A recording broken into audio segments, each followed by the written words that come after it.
When I talk about new beginnings, I talk about 3 steps, and it's the middle step that's terribly important here. The first step is the catalyst, and the catalyst is that in our present life which will get us moving, okay? And there's always something, if you look at your life, there's always something in your life, no matter how stuck you feel, that is actually a marker that says there is a journey here. I could take this journey. And so the catalyst is the moment that you say yes to that journey. The third step is the new beginning. So I'm going to skip from the first to the third. The third step is the new beginning. The new beginning is when we actually build and create a new life for ourselves. But the middle step is the step that we often forget about. And the middle step is what I call the turning point. And the middle step is the inner expansion.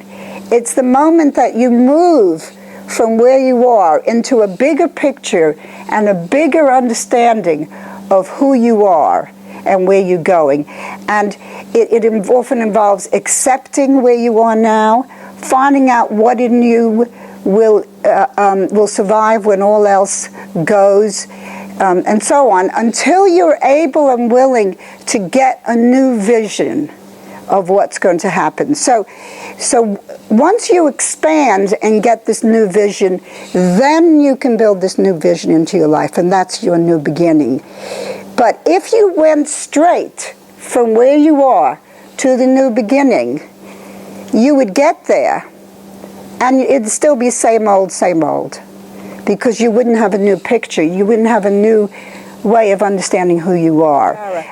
I also interviewed an awful lot of very well-known people, and I asked them each, what is the turning point in your life? Not one of them said, it's when I became famous, or when I wrote that book, or when I acted in that film.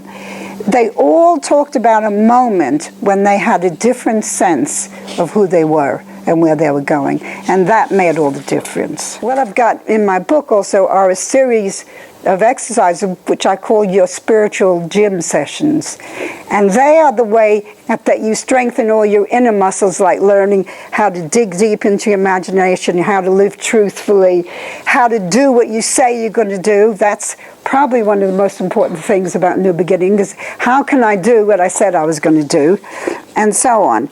Through doing all these imagery exercises, you learn how to identify what in your life is a vehicle into the future, and how to say yes to the journey, how to open up to a new vision of who you are and where you're going, how to build it into your life.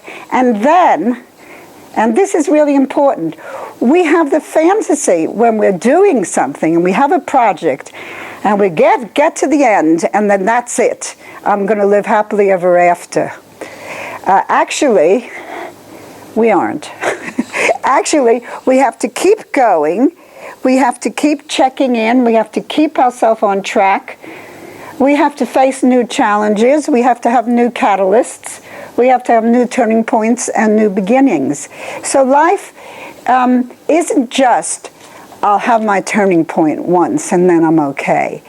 As we all know, we get new challenges all the time, and ones that we didn't expect. And we need to have a way of coping with them. And if you are what you imagine, and you can become what you imagine, if you're not where you want to be, you're thinking too small. So why not get a bigger vision?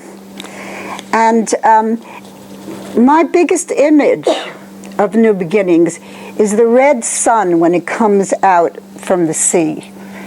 And I was reflecting on this and thinking, well, the sun rises every day, or the earth is turning around every day, so we see the sunrise.